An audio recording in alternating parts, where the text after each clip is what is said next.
सोमनाथाय नमः। ॐ मल्लिकार्जुनाय नमः। ॐ महाकालेश्वराय नमः।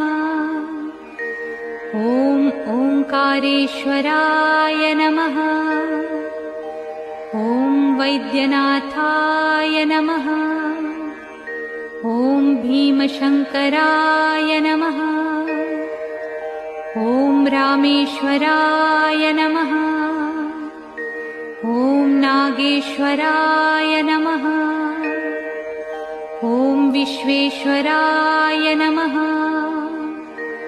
ॐ त्र्यंबकेश्वराय नमः। ॐ केदारेश्वराय नमः।